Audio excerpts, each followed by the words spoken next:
at every level, we are seeing relationship as the basis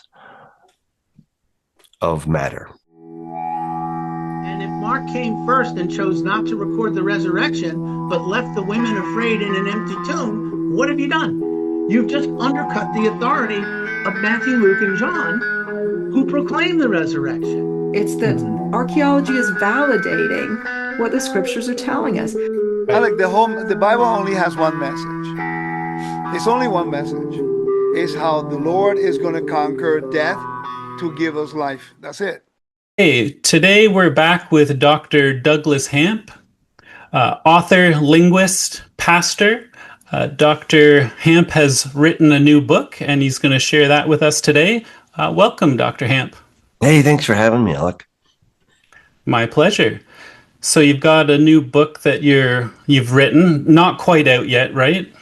It'll come out in September. In September. Okay, yeah. Perfect. Yeah. So do you want to tell us a little bit about that, or the concept, or where it came from? What gave you that idea to bring it forth? Yeah, absolutely.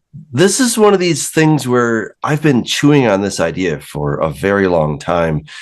Some years ago, I was looking into quantum physics, and I'm no physicist, just to be clear, but I'm a student of it, and I found it very fascinating that when you start getting down to the smallest of stuff, it kind of all disappears.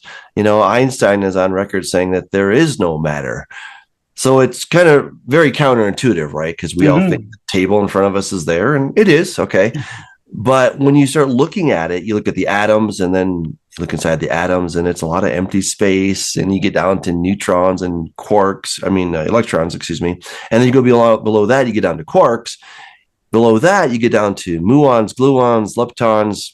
And then we're kind of left with, well, what's beyond that? It seems to be little packets of energy. That's interesting.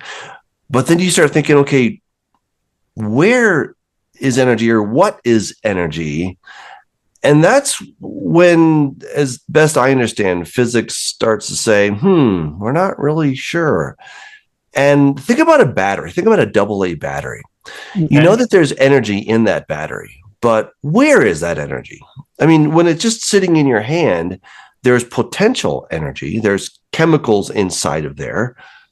But the energy, well, there's only potential energy. It's when you hook up both ends that then you have the transference of the energy.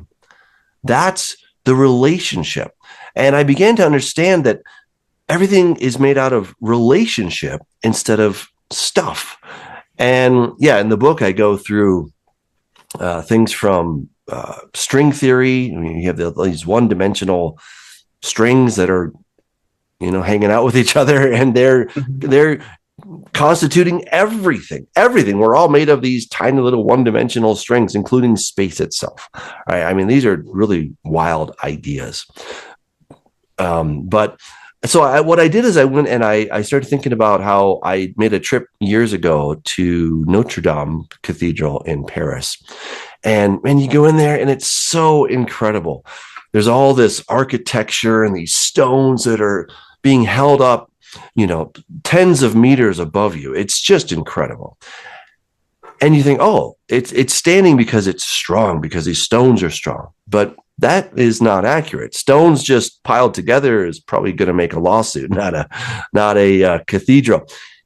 It's the hidden architecture that is holding up the cathedral. That's what is necessary. And it's not because the builders put a lot of force into it. It's just that they understood the relationship, that it's relationships that hold things together. And it's really interesting when you start to understand this whole idea. I was able to narrow it down to 3 basic ideas. And just something that I discovered that's out there. You have to have alignment in any relationship. So in the case of Notre Dame, the stones have to be arranged in the same order. And then each of them has to do something that I call intent. In other words, they have to be participating willingly. In other words, they all have to be carrying their load. And of course, we see that in an arch in Notre Dame. If each of the stones is not doing its part, and then eventually cracks are going to form, and eventually it will fall down. So that's the intent part. And then there has to be repair. There has to be some mechanism that is built into the system so that there can be some kind of repair. That's one reason that Roman concrete has stood for 2,000 years, as they actually made a way for it to repair itself. In Notre Dame, they had to leave little places where the stones could shift just a little bit here and there so that there could be some give over the centuries because of humidity, because of temperature, because of all kinds of factors, shifting ground. And if there's not that, if it's not in there, then there's going to be fracture.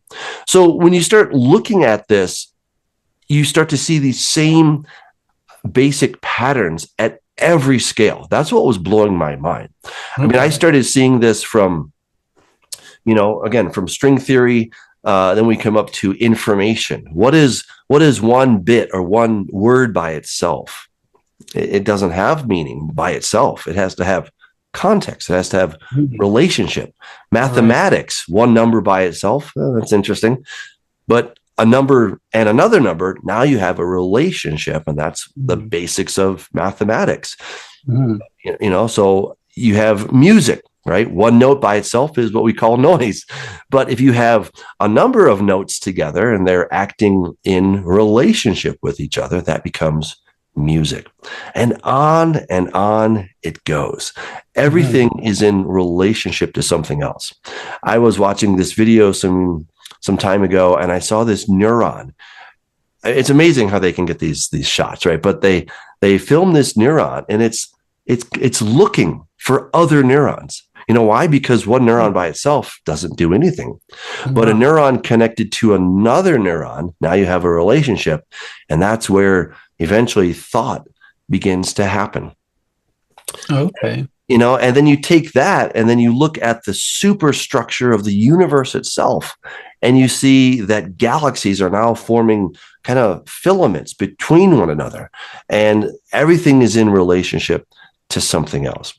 And so I, kind of stumbled into this big idea. What if everything is made not of stuff, but of relationship? And in the Bible, we call that love. And the Bible says that God is love. And I was like, oh, this is kind of cool. I was studying some near-death experiences a while ago. And one of the things that they kept saying was, there was dozens of people that were saying the same thing, is that everything on the other side was made of love. And at first I was like, oh, that's ridiculous. That can't be. But then I started thinking about it. I was like, well, maybe it is made of love. Maybe it's actually love that is holding everything together. Now, I know people say, oh, that sounds really sappy. That sounds like some new age, weird kind of stuff, woo-woo. But hey, what is everything made of? Because we know it's not made of stuff. See, a lot of us are still stuck in this 18th, 19th century model of physics. Look, Newtonian physics is amazing. It explains a lot of stuff. But ever since the advent of quantum physics, we know that it really falls short. And, the universe is not made of billiard balls. That was kind of the basic theory, is the billiard ball theory. Okay. You have enough of a bunch of, particles, AKA billiard balls. And if you can understand geometry and telemetry and all that other stuff, then you can figure out everything in the universe. And quantum physics says, no way, that's not true. So that was before quantum physics. I was kind of the idea leading up to that. Yes. Yeah, that was very much the predominant idea before the advent of quantum physics in the early 19th or 20th century. So, and it's interesting that Einstein really could never get his mind around quantum physics. I mean, a brilliant man, right? We use him as the standard of super genius, right? And yet when it came to quantum physics, he thought it didn't make sense, and he was actually trying to disprove it. He came up with something called spooky action at a distance, and he inadvertently discovered quantum entanglement, an idea that is so mind-boggling. He called it spooky action at a distance. And basically, it's any two particles that have come in contact with each other. come in relationship with each other, they maintain that relationship no matter how far apart they are spread. They will always have a relationship between them. And we scientists have done so many studies on this where they show that if let's take a coin, right? So if it flips heads on this side of the universe, it's automatically tails on the other side. If it's tails over here, it's automatically heads over there. Doesn't matter how much the space. And it's not sending information. It's just that somehow they are connected in ways that we don't fully understand. Wow, that's interesting. So the one affects the other, and time, it's, pardon my language, but time and space doesn't really seem to matter when that connection is there. Right. Exactly. Yeah. Wow. Yeah. So this is the thing. It's that at every level, we are seeing relationship as the basis of matter. Okay. It's not even matter. It's relationship, love. Okay. For lack of a better word. And again, love is one of these words where we think of maybe a Hallmark movie. We think of Valentine's Day. We think of Mother's Day or something like that. And love is, those emotional, romantic kind of expressions are one aspect of it. But here's the thing. If you've ever been in a relationship that was going well or poorly, you understand intuitively the mechanics of alignment, intent, and repair, right? So think about a policeman and a prisoner. Let's say that they're handcuffed together or they're walking down the street. You might say, well, it looks like they're on the same mission, right? They're both going in the same direction, but they might look aligned in the same direction. But the moment you take the handcuffs off, that prisoner is going to bail. He's going to get out of there as quickly as he can because it was never a shared relationship. The intent was not there on his part. He's being coerced. We see this happen all the time in regimes and authoritarian governments where, yes, force can hold things together. Force can definitely hold things together.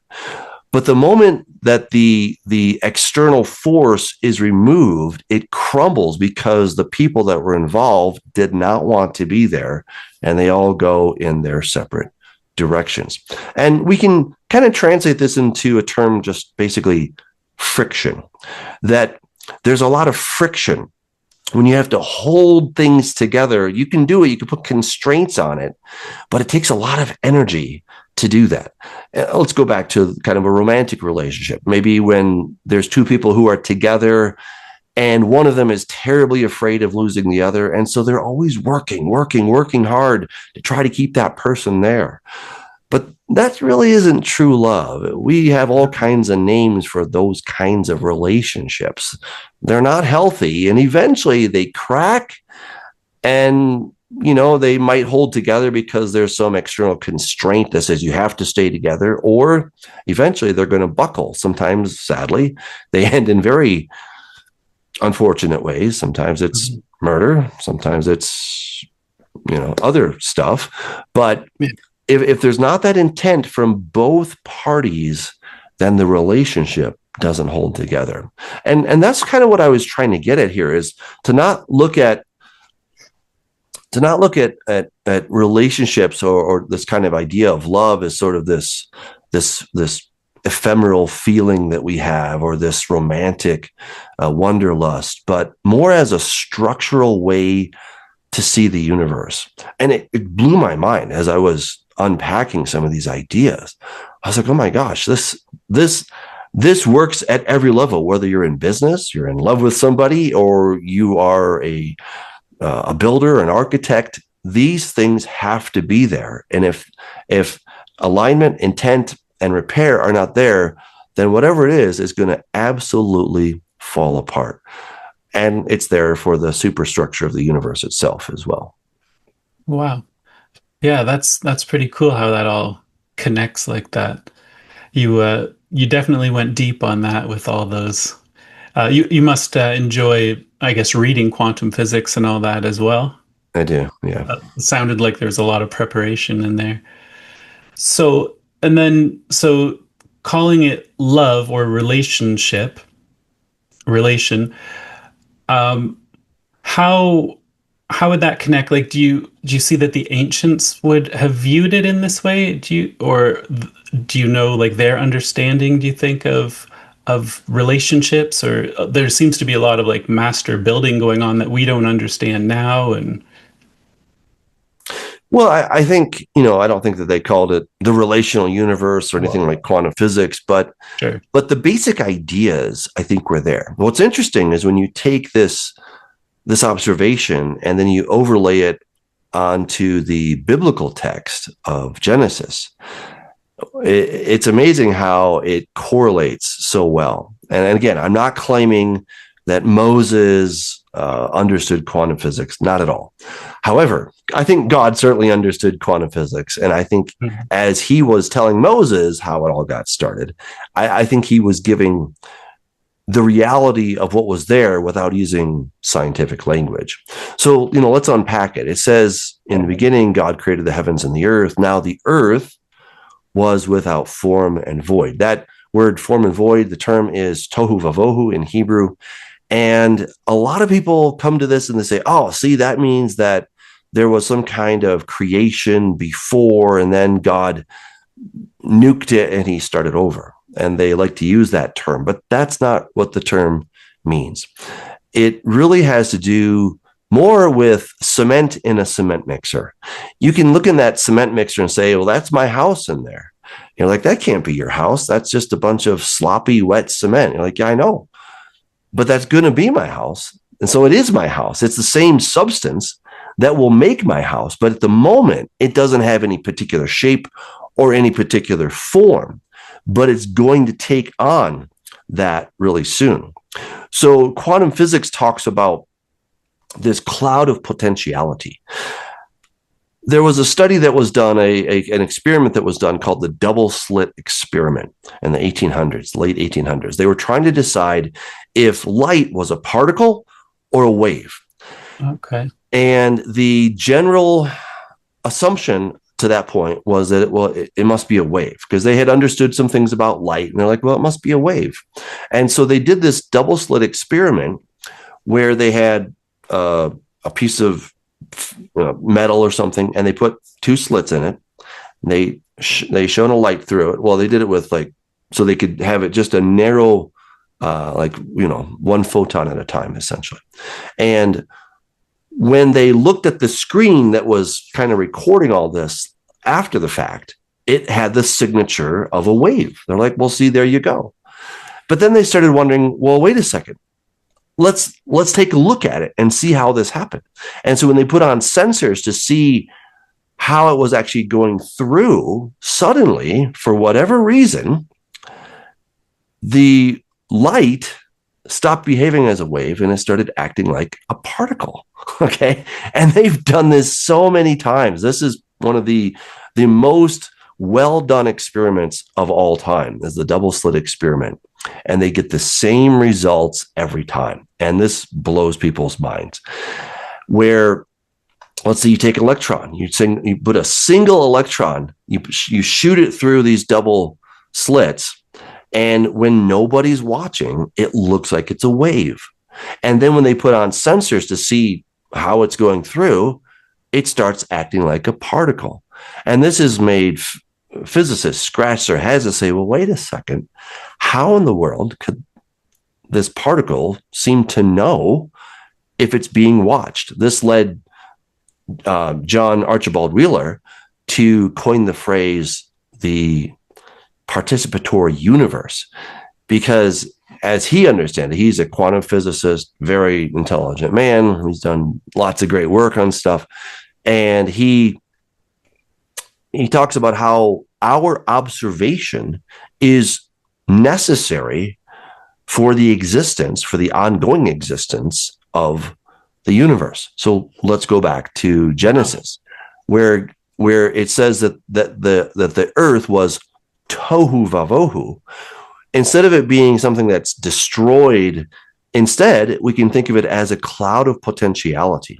And that is what quantum physicists talk about is they say that, a particular particle, it doesn't exist in any one place. They have all kinds of equations to think about the predictability, the potential of it. It might be here, it might be there, it could be in all these different places. But only when it is observed does it then become a discrete particle. Does it have one particular place that you can actually measure it? So in Genesis 1:1 or 1:2, that tohu vavohu, the earth was tohu vavohu. It means that the earth did not have any particular shape, no particular form. And then something really incredible happens. It says, and God said, let there be light. And God saw that there was light. And then it says, and God saw on day 2, right? He saw the heavens. He saw the different things taking place. He saw the earth and the waters and all this stuff, right? So right there, 7 times in the text, we are told that God was the observer. So the very same principle of quantum physics that is very well attested is being described in Genesis chapter 1. And you're like, wow, that's kind of cool stuff, right? Yeah, that's really cool. Yeah. So yeah, that's kind of crazy, that observer effect. So light behaves differently, one being observed. Is that, or particles themselves? Could you just dig in a little bit more there? Yeah, for sure. So, whether it's an electron or any kind of particle, when it goes through this double slit, it seems to know if it's being observed. And we're not really sure. Quantum physicists don't have a great explanation as to why this is happening, but we do know that it is happening. Why is another question, but it is. It is happening. And this has led more and more quantum physicists to say, we really can't ignore the participation of observation, that there's an observer that is necessary to all these things. And they've done all different kinds of ways to try to, shall we call it, trick, to try to look behind the curtain without the thing behind the curtain knowing it's being seen. They've tried all different kinds of ways, and they still can't really fool these particles. They always seem to know that they're being observed somehow. So there is some correlation between the things that exist and the observer. Again, why? We don't know. But that it happens, yes, we do know that it happens. And again, that is another relationship, right? There has to be some kind of relationship. And that's the main thesis of my book, is that why relationship, not matter, comes first. And, as I was thinking about this, I'm like, it is a big idea. I get it. And it's a lot to take in, but it's also quite simple in its most, basic form, which is the universe is not made of stuff. It's literally built on relationship, AKA love. That is what everything is built on. And I find that very exciting. I find it very liberating. The Bible says that God is love. You're like, oh, well, if everything's coming out of him, it's being held together by him. Well, that kind of makes sense suddenly. And, in the book, I'm not trying to appeal to God. I'm not giving any altar calls. I'm not trying to say, and you see, this is why God has to exist. I'm trying to take the reader on a journey of discovery, of wonder, and where you can just kind of live in these moments of discovering what the universe is actually, what's happening at all these different scales, and say, wow, that's pretty wild. And, so I didn't try to connect all the dots for people. I wanted to give enough dots that you could start connecting them yourself. So you're like, well, right. That's kind of a big idea, right? That's kind of wild, Right. Yeah, that sounds good.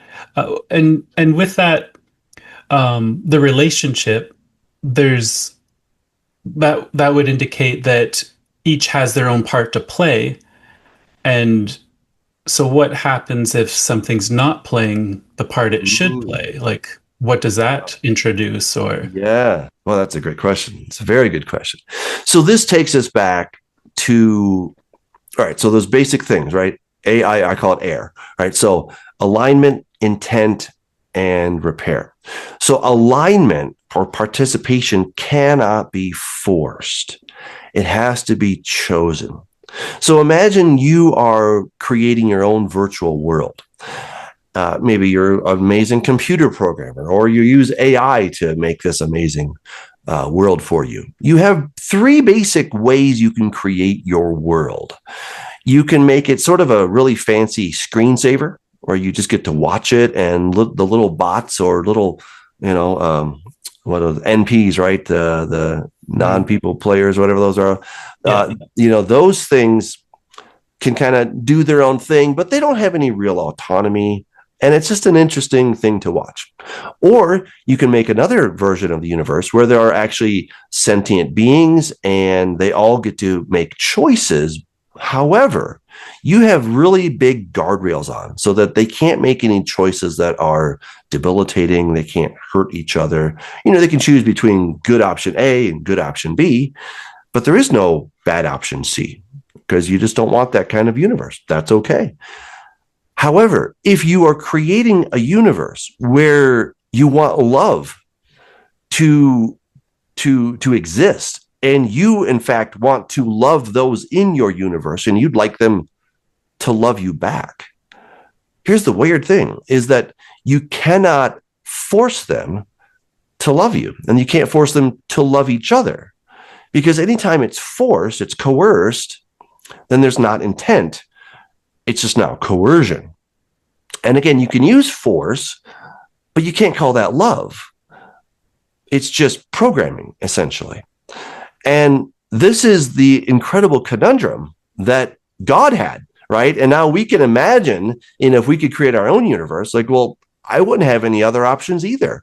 How in the world could I create a universe with intelligent, sentient beings that I want them to be able to love, but the only way I can make it so that they can truly love is I have to build into this universe the potential for them to go off the rails, for them to fall off the cliff, for them to make decisions that I'm not really that happy about. Because it's only in the freedom of choosing love or choosing not to love does love actually have meaning. That's what's crazy about it, right? If there's not the possibility to say no, then saying yes doesn't mean anything. If you put a gun to some beautiful woman's head and say, love me, and she says, well, I don't want to die, so okay. But the whole time you're with her, you're like, yeah, but you don't really love me, do you? You're here and smiling because I have a gun to your head. And she's like, maybe, right? I mean, we all understand that. We get that. We have movies galore. There's this movie I'm trying to think of.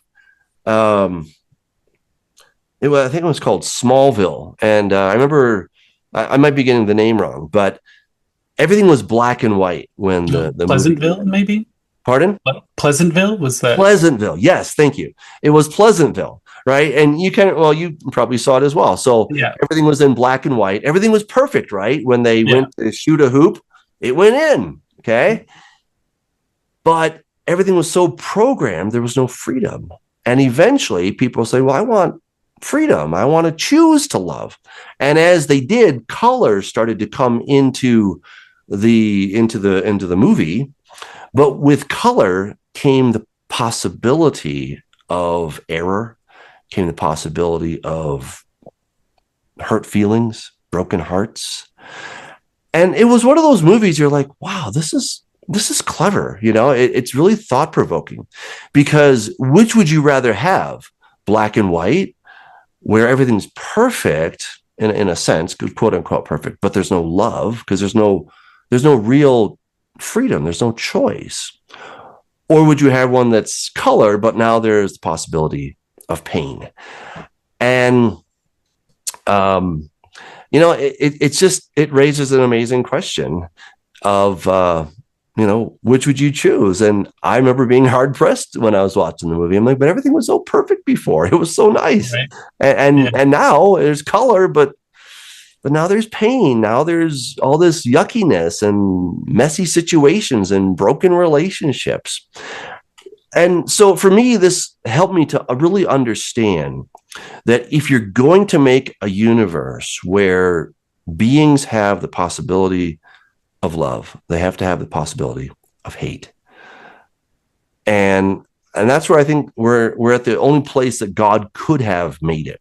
Now, here's the amazing part, is if as creator, you want to build in that possibility, you have to let your beings, your creatures, learn and discover and feel the pain, feel the sorrow, feel the heartache, feel that bitter sting of death and decay and the bitter sting of bad decisions.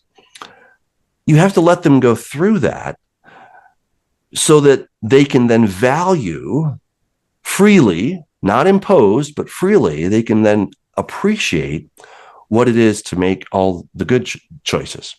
But even if they sort of learn this and like, okay, I've learned my lesson, your universe is still, it still has a problem. It's got entropy. Entropy is one of these things that has kept many scientists up for many a night. Isaac Asimov, a hero of mine, I think he wrote some wonderful books. I remember reading the Foundation series as a kid. I loved it. I mean, I read that. I read I, Robot. I probably read a couple others, but he was just, what a thinker. Okay. But toward the end of his life, he wrote a book called The Final Question. And in that book, humans come up with what they called it the auto vacuum, because they were using vacuum tubes back then, right? But it was basically an AI, and this AI solves all the world's problems and everyone's happy, happy, happy. And they now start living extremely long lives. And then this question comes up. Hey, AI, what do we do about entropy? Is there any way to overcome it? And the AI says, not enough information. And then a billion years go by and they say, hey, what about entropy? We're having such a great time here. What about entropy? Mm-hmm. And the AI says, insufficient data. And then, 500 billion years go by and they ask the question again until finally you get to the end of the book and the last star is going out.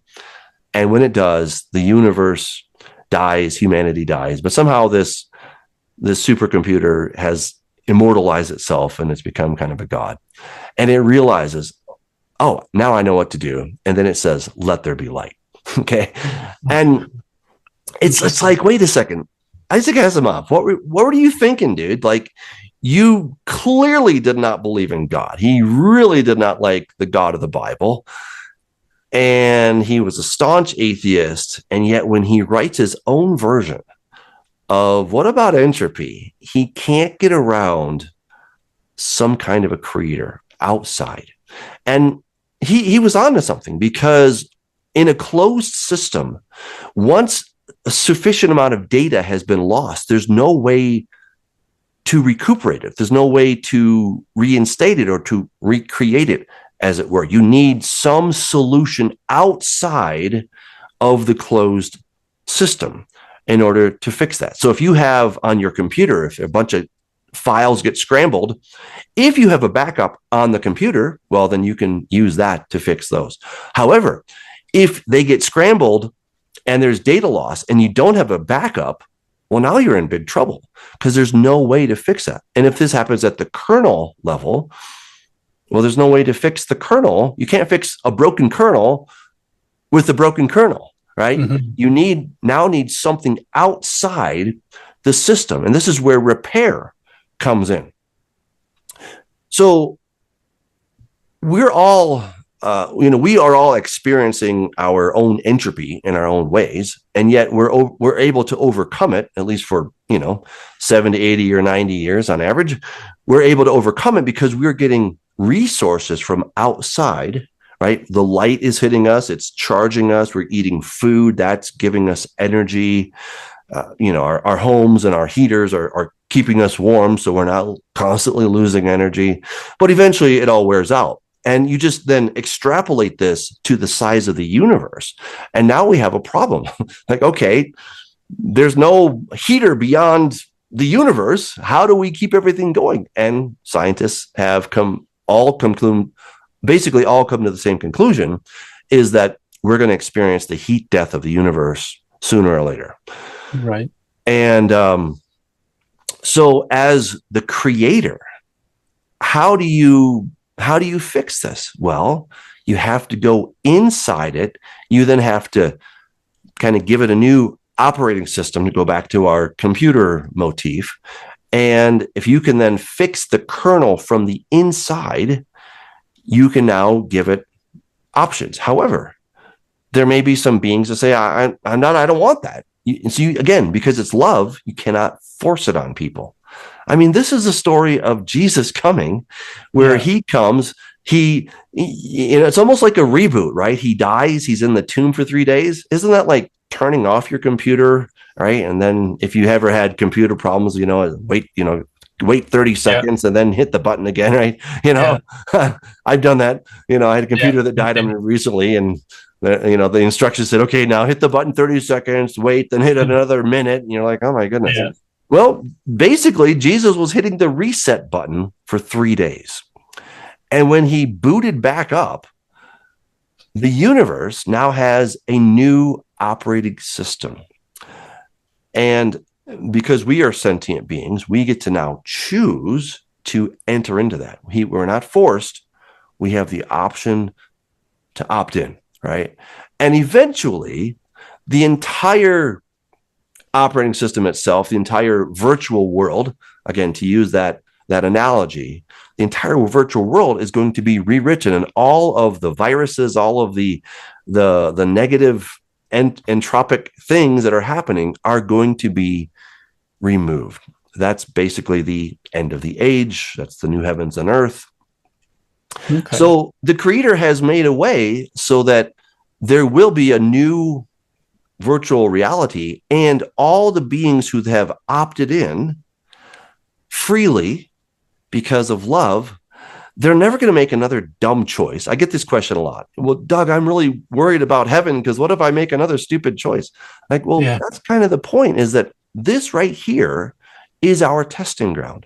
This is our opportunity to live in those bad choices, some caused by our forefathers, some are our own stupidity.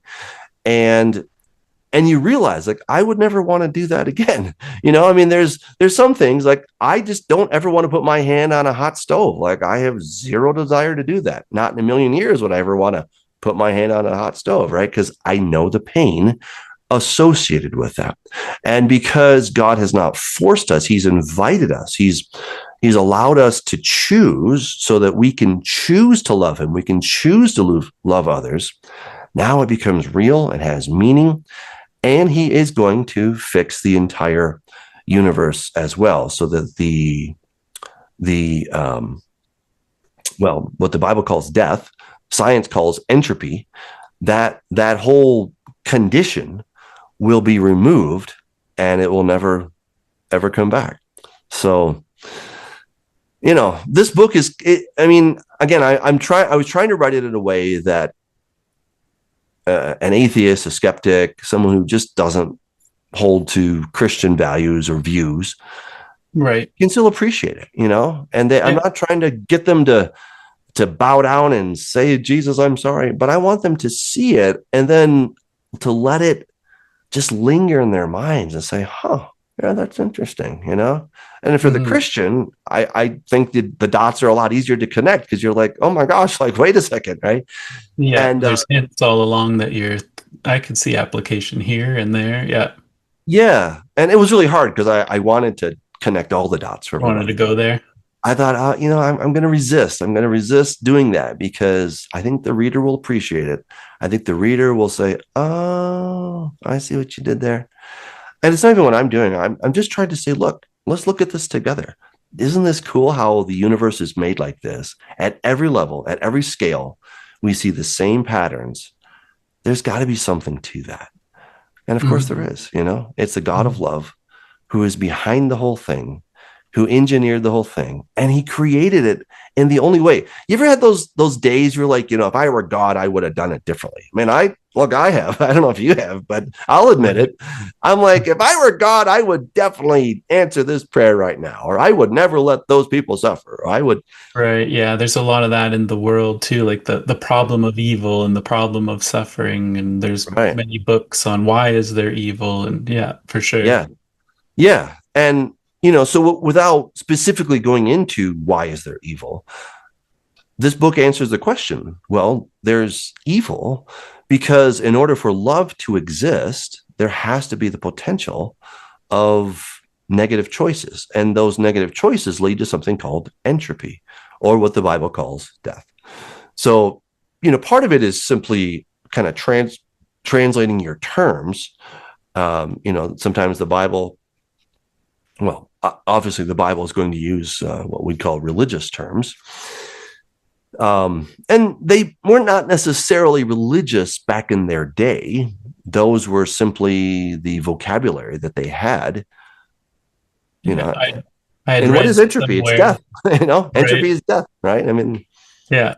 Yeah. With as opposed like that word religion, I had read that in the ancients wouldn't know what you were talking about. Like there was no category for that. It was all connected. right. Exactly. Yeah. And when you start to translate, you're like, so the law of death is just entropy. Like that's what it means. Like, because the law of death means that if there's death in our members, it just means that things are falling apart, right? They're decaying. Mm-hmm. Now, unfortunately, within a lot of religious circles, Christians and Catholics and whatever, this idea of the law of death is somehow a moral issue, or it's a kind of a woo-woo religious term, a Bible term, even things like sin. Sin is one of these terms that you say that in certain circles and they're going to look at you funny, like, what happened to you, dude? Like, I don't believe in sin. Yeah. Like, yeah, you do. You believe in sin. You just don't, you've never had it defined to you properly. Sin is a very simple word. It simply means to miss the mark. That's it. Mm-hmm. All right. And it doesn't have to be intentional at all. Let's say you're walking with your shoes untied. Is that a sin? This is where people say, well, that's not a sin. Of course it's not a sin, but it is. Right. I mean, do it long enough, and eventually what's going to happen? You're going to step on your shoelace and, right? Yeah. And when your face hits the dirt, are you going to be excited about that? Or are you going to be a little bit sad? Probably sad, because you might break your nose. You might get some gravel in your mouth. And you say, that was kind of a bad idea. Like, yeah, exactly. Like, it's that simple. It's anything that's less than perfection, anything that leads to decay, leads to degeneration, leads to loss of information. That's a sin. And the Bible uses it that way. The Bible talks about a woman with her menstrual period. It calls it a sin. Like, well, why is that a sin? That's not moral. Exactly. It's not moral. It's simply that she has fluid coming out of her body, and it's a rather unpleasant situation. Same thing with a man's nocturnal emission. It's called a sin. Well, he didn't do anything morally wrong. Well, that's true, but there's still junk coming out of your body, right? When you go to the hospital and you see, or the clinic, and they have on the wall, it says biohazard, this box. And you're like, oh, what's inside of there? Well, stuff with body fluid. Because it came out of your body and now it's got, cooties, right? Yeah. I mean, it's got stuff that you don't want to give to somebody else because it's not going to be good for their health. Right. Yeah, that makes sense. Yeah.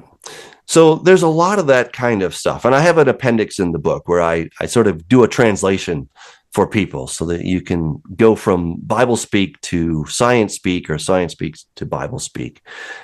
And I think once we sort of do that translation exercise, we're like, oh, okay, I see it. I see where that's all playing out.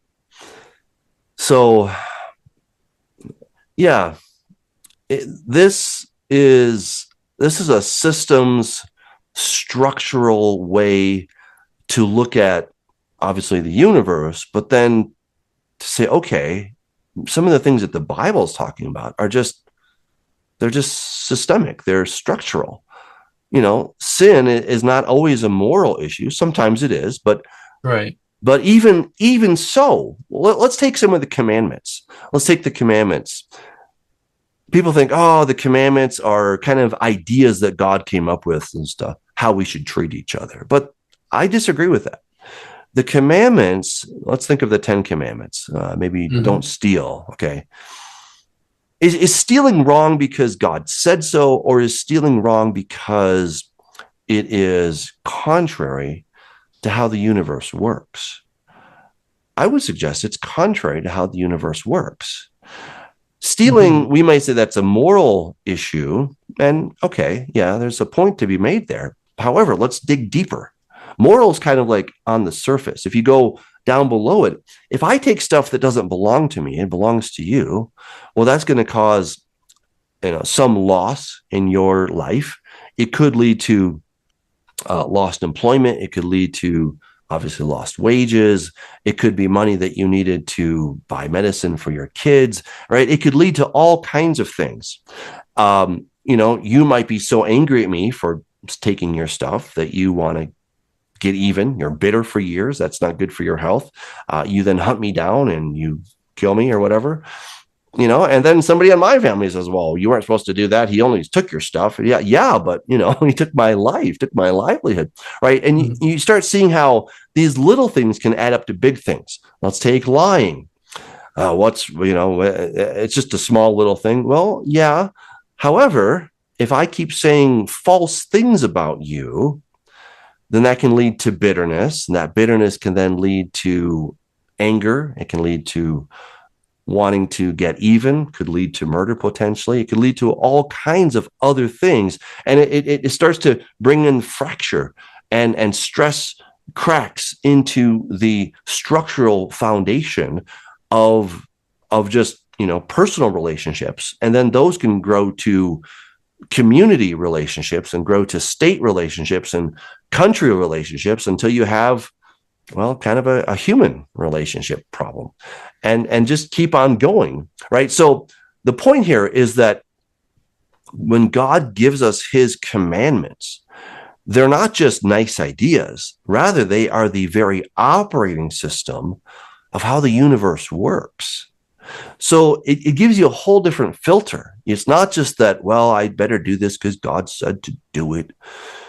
I mean, okay, if that's where you are in life, that's not a bad place, but there's another way to look at it, which is I should do the right thing because it's only in doing the right thing will there be joy and peace and happiness. Anything else is going to cause fracture, not because God said so, not because he's got lightning bolts waiting to zap me, not because he's like, well, you broke my law. No, it's more, he's just like, I gave you my laws. I gave you my instructions so that you know how the universe works. And when you go and touch that hot stove, it makes me sad. Yes, you broke my commandment, but guess what? You have a burned hand, Yeah. and you're feeling the pain. You're experiencing the loss.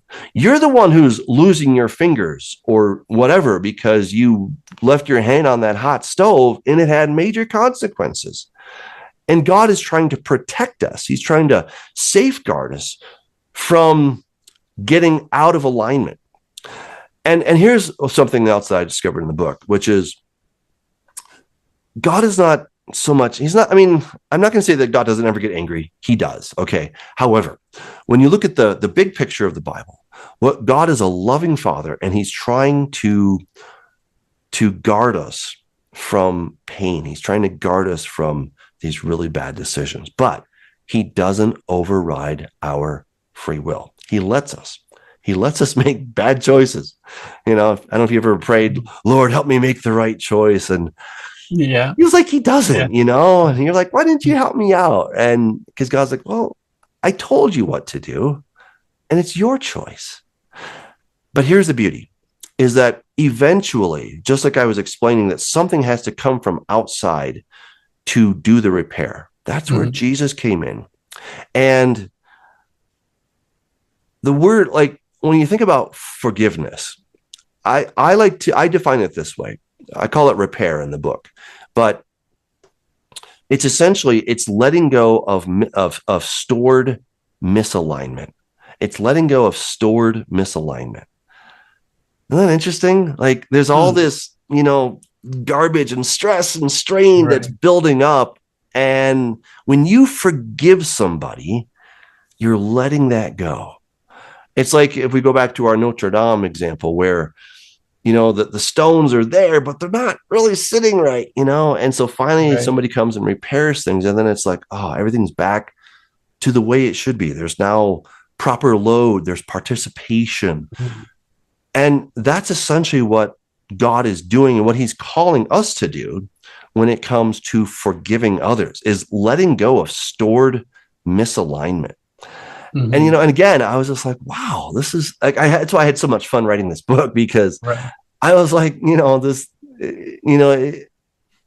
I came out, I saw this idea and I'm like, oh my gosh, that stored misalignment, right? When I'm forgiving somebody, I'm not doing it because I'm trying to be a good Christian or I'm trying to score points with God. I'm letting go of things that are messing things up. And I get to release it. I get to release that stored misalignment because quite often the stored misalignment is in my heart, not necessarily the other guy. They say that being bitter towards somebody and not forgiving is kind of like swallowing poison and hoping they're going to die. Yeah. It doesn't work that way, right?